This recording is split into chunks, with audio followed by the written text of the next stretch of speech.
In this video, I'm going to map out for you the funnel that this guy, Jacques Hopkins, described in this episode of Side Hustle Nation.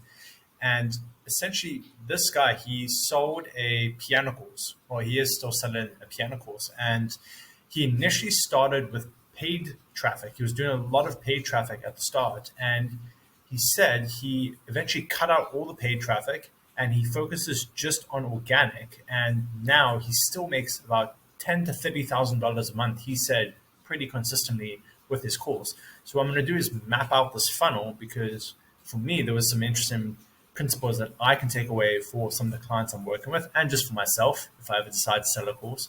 But obviously, if you have a course or an info product or something like that, you could most likely take some of these elements and it could help you as well. A quick disclaimer, this is my understanding of the funnel from what I've seen going through his pages and also what he spoke about in the podcast episode. In the episode, as I said, he mentioned he used to run a lot of paid traffic and he decided to dial that back and just focus on organic efforts. And right now, the two main organic channels for this piano course business is Google search results and Instagram. So obviously on Instagram, he's posting valuable content, things that are actually giving tips to people wanting to learn piano, something that's going to attract that ideal audience.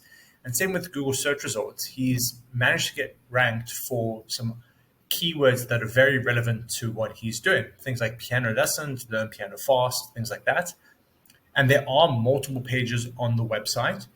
But the same as Instagram and the search results, they all lead to the same landing page. Or if I zoom in on this landing page, it says get started now. And when you click on that get started now, it takes you to this free workbook. So all of the pages that he ranks in SEO, whether it's a tutorial or a blog post, they all push traffic to the same lead magnet. What he's trying to do is he's trying to get people onto the email list where he can then obviously have very direct one-on-one communication with people. You are certain your emails are going to get delivered. There's high deliverability.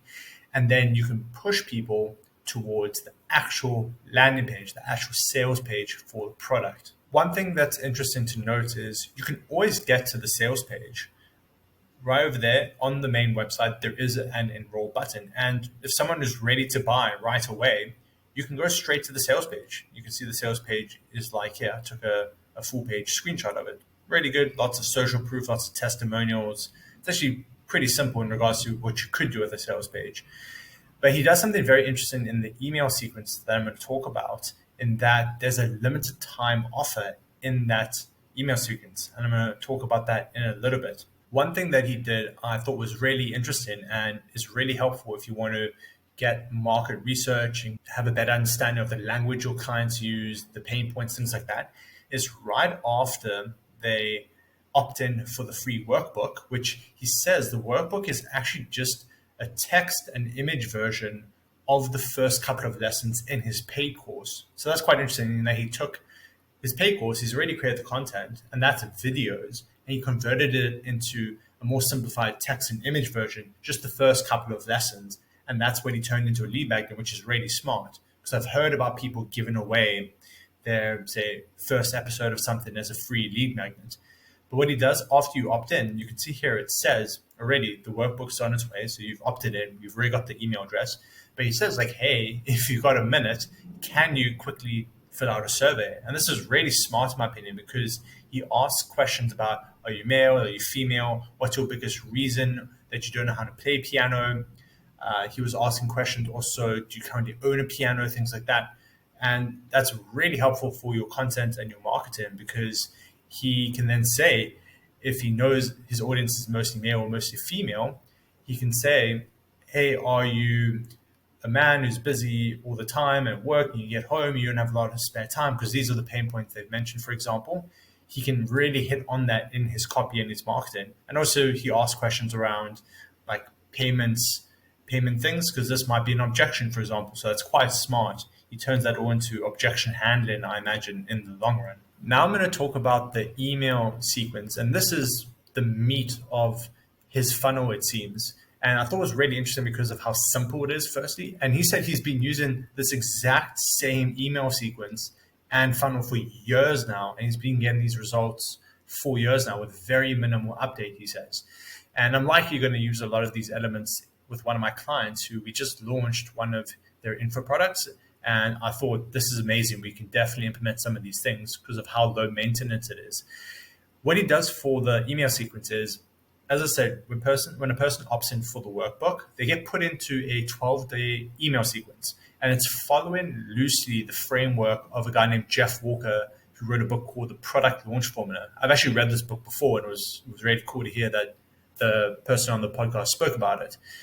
And essentially, what it is, over 12 days, he releases a video a day or so of just valuable content, basically valuable content, and then also trying to break limiting beliefs or objections the person might have around why they should buy the product. Is the product for them? Is it going to help me if I'm X? That type of stuff. And it'll be interesting to see as I receive all the content, what those emails look like. And then on the last day, when he actually launches, he does go quite hard on the emails. It's like, go buy now, limited time offer, those type of emails. And that's a lot more frequent than just one a day. And that's going to a limited time page. And he says, well, why not just push them straight to the regular page? And what he does is, to keep it a bit authentic, is basically it's a limited time discount. So in the email, using something called Deadline Funnel. Oh, there we go. That ran away from me. Using Deadline Funnel, basically when someone's in that email sequence, they receive the email with the link to the limited time offer, and it's got a discount on the product. So it's like, hey, you can go buy the regular product at the full price, but if you want it at a discounted price for a limited time, which he does actually do with Deadline Funnel, then you can go buy right now. And what I thought was so cool is, let's say someone doesn't buy. All he does, which is honestly blew my mind, is all he does is just waits 100 days if the person doesn't buy, and he just puts them back into essentially the same sequence. He says the emails have a slight variation, but it's essentially the same content.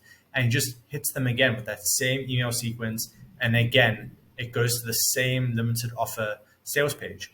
And people apparently just keep going through that every 100 days until either they buy or they unsubscribe.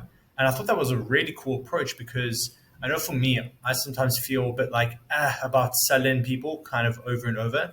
And I'm like, am I marketing my product too much? Am I saying the same thing too much? And his episode, the way he approaches this, made me realize you can just keep saying the same thing over and over, basically, because when people first hear the message, they might not be in the right headspace to buy.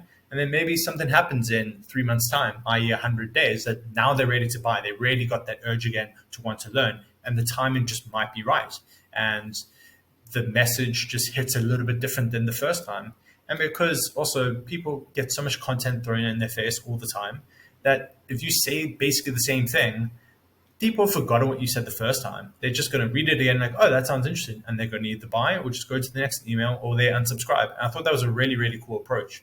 This is the whole funnel from what I can see for someone who's making $10,000 to $30,000 a month selling a piano course. And my big takeaways from that is, and he also mentions this in the podcast episode, is everything comes down to the traffic. The fact that he has the Google search results rankings, that gives him a constant flow of traffic. And then obviously he is also getting traffic from Instagram, from the posts he's making.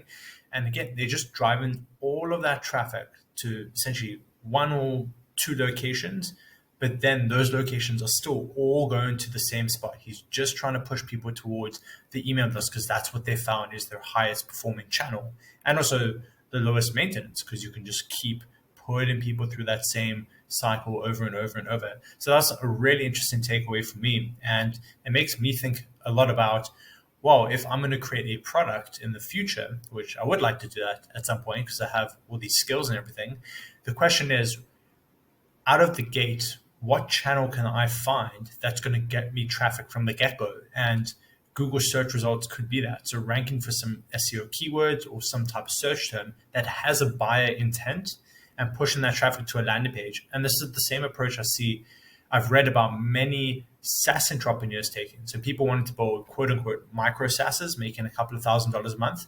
They will look for terms that they can see already are getting traffic in Google.